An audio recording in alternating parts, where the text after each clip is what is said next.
കൊല്ലം കുണ്ടറയിൽ police കസ്റ്റഡിയിലെടുത്ത് വിട്ടയച്ച യുവാവ് ചികിത്സയിലിരിക്കെ മരിച്ച കേസിൽ പോലീസ് വ്യാജമൊഴി ചമച്ചെന്ന് കുടുംബത്തിന്റെ ആരോപണം. താൻ പറയാത്ത കാര്യങ്ങൾ തന്റെ മൊഴിയിൽ പോലീസ് എഴുതി ചേർത്തതായി സിയാദിന്റെ പിതൃ സഹോദരനായ ബഷീർ പറഞ്ഞു. പോലീസ് കസ്റ്റഡിയിൽ നിന്ന് വിട്ടയച്ച ശേഷം രഞ്ജിത്ത് എന്ന സുഹൃത്ത് സിയാദിനെ മർദ്ദിച്ചതായി മറ്റൊരാളോട് പറഞ്ഞതായി തനിക്ക് അറിയാവുന്ന കാര്യമാണെന്ന് ബഷീർ മൊഴി നൽകിയെന്നാണ് പോലീസ് പറയുന്നത്. എന്നാൽ കേസ് അട്ടിമറിക്കുവാൻ പോലീസ് ഇത് എഴുതി ചേർത്തതാണെന്ന് ബഷീർ പറഞ്ഞു.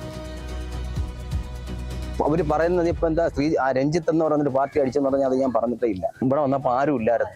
അങ്ങനെ ഞാൻ നോക്കി ചേട്ടനെ വിളിച്ചാൽ പറഞ്ഞാൽ ഞാൻ മെഡിക്കൽ കോളേജ് അയക്കാൻ പറയാം. അതിന് ഇതേപോലെ മരണം മരിച്ചെന്ന് പറഞ്ഞപ്പം ആൾ ബോധം കെട്ട് വീണ് ഞാനിപ്പം ട്രിപ്പിടാൻ വേണ്ടി കൊണ്ടുപോകാന്ന് പറഞ്ഞു. മക്കളൊരു കാര്യം അവിടെ നിന്ന് ബാക്കിയുള്ള കാര്യങ്ങൾ ചെയ്യാൻ പറഞ്ഞു. അങ്ങനെ ഞാൻ നേരെ ഇവിടുന്ന് പഞ്ചായത്ത് മെമ്പറേയും വിളിച്ച് ശിവാബ് എന്ന് പറഞ്ഞ കാര്യം വിളിച്ച് നേരെ കുണ്ടറ പോലീസ് സ്റ്റേഷനിൽ ചെന്നു. എൻ്റെ അടുത്ത് പല കാര്യങ്ങളും ചോദിച്ചു. ഞാൻ പറഞ്ഞു എനിക്ക് ഒന്നും അറിയത്തില്ല എന്ന് പറഞ്ഞു. രണ്ടുപേരെ ഇടിച്ച് ഒരു എന്നെ വിളിച്ചിട്ട് പറഞ്ഞ കൊച്ചാപ്പനെ ശരിക്കും ഇടിച്ചെന്ന് പറഞ്ഞു. അപ്പോൾ ആരിടിച്ചിടാന്ന് ചോദിച്ചു. ആരിടിച്ചെന്ന് പറഞ്ഞു അതൊന്നും എൻ്റെ അടുത്ത് പറയാം പിന്നെ പറയാന്ന് പറഞ്ഞു. അപ്പോൾ പോലീസുകാരെ ഇടിച്ചിരിക്കുന്നവന് ശരിക്കും ഇടിച്ചിട്ട്. അപ്പോൾ അവന് പേടിയായിരുന്നു. അപ്പോൾ ഇങ്ങനൊരു സംഭവം കിടക്കുന്നതിനെ കൊണ്ടൊരു പേടിയായിരുന്നു.